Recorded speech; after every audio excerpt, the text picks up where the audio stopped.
بسم الله الرحمن الرحیم. سلامونه دوستانو، په دې هیله چې ټول د روغ او جوړ او د صحت جامې پر تن ولرئ. دوستانو، موږ په دې چینل کې ډېرې ویډیوګانې د سوني ویګاس اپلوډ کړي دي چې مختلف اډاپ هم د سوني ویګاس هم دي. نن ان شاء الله تبارک وتعالی چې د سوني ویګاس لومړی درس ده او نن به ان شاء الله را روان درسونه به د سوني ویګاس دانه په دانه به تاسو ته درښیم، دقیق به تاسو ته درښیم. نن ویډیو کې به څو خبرې وکړو چې سوني ویګاس څه شی ده. سوني ویګاس یو اډیو فایل ده چې تکې زیاتره خلک د ویډیو ایډیټ کوي، ویډیو پکې ایډیټ کوي. او موږ تاسو زیاتره په افغانستان کې دا کاریږي چې د سوني ویګاس ذکري ترانو لپاره چې زیاتره استعمالیږي، ذکري ترانو، مست ترانو لپاره، نعتونو لپاره سوني ویګاس استعمالیږي. نو کوشش دا کوي چې سوني ویګاس انسټال کړئ. راځو درس ته. کله چې سوني ویګاس انسټال کړم نو دا به د پاکم سوني ویګاس په دې شکل تاسو ته خلاصیږي. صحیح ده چې په دې شکل تاسو ته خلاص شو، په دې شکل به تاسو ته خلاصیږي. لومړی بری شو په فایلز باندې غږیږو چې فایل څه شی ده، ایډیټ څه شی ده، ویو څه شی ده، انزرټ څه شی ده، ټولز څه شی ده، اپشن څه شی ده، هیلپ څه شی ده. اول دا فایلز چې فایلز کوم اپشنونه دي په دې باندې خبرې کوم. کلیک کوم نیو. په نیو باندې کولای شو چې منګه په سوني ویګاس کې یو نوی فایل ځان ته جوړ کړو. نیو باندې یا نوی فایل جوړو ځان ته جوړولی شو.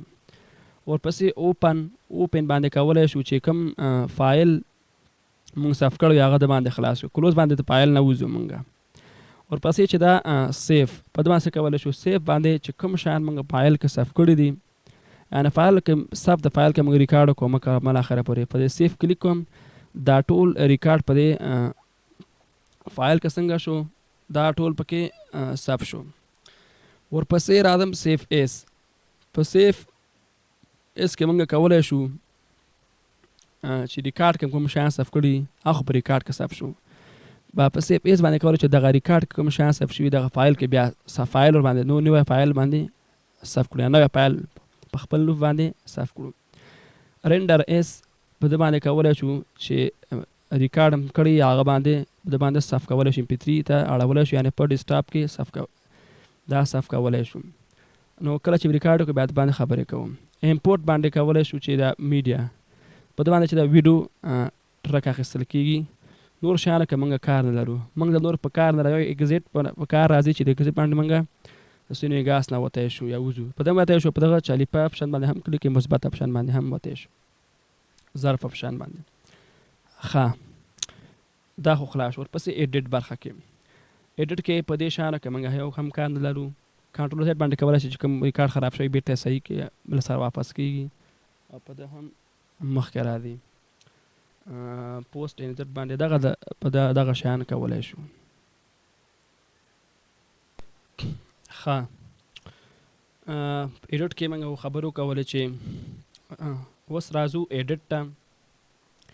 ایډیټ کې په دې کولو کنټرول زیډ باندې کولی شو کوم شیان چې موږ نه خراب شي بیرته یې سمولی شو. او په ده هم دغه شی په دې باندې کټ کولی شو چې یو شی ریکارډ کټ کړو، په دې باندې کاپي، په دې باندې پیسټ او همدغه شی نور شیانو که موږ ګوتې نه وهو. نور موږ ته په کار تر اوسه نه ده راغلی. انشاءالله نور کې رو خبرې کوو په نور شیانو. پسې راځو ویو ته. ویو که دغسې د کوم ګوتې نه وهو.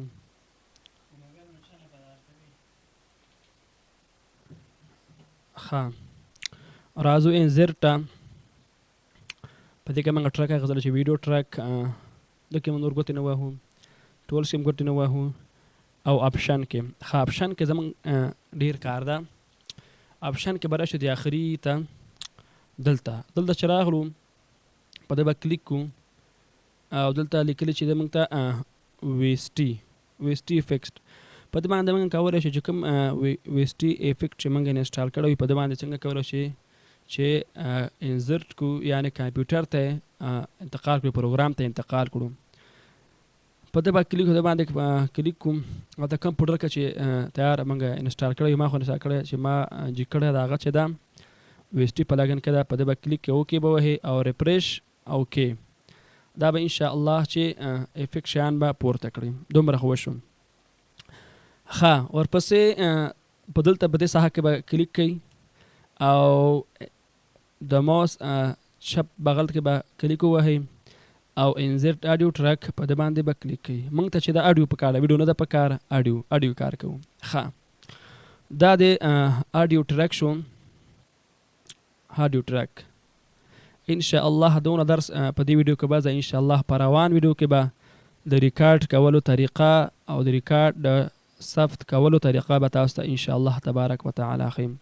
که چاته پروګرامونه په کار وي او کولی شي چې موږ دغه واتس اپ شمیره باندې اړیکه ونیسي، ډیره مناسب قیمت د بازار نه ډیر ارزانه تاسو ته ان شاء الله تبارک وتعالى چې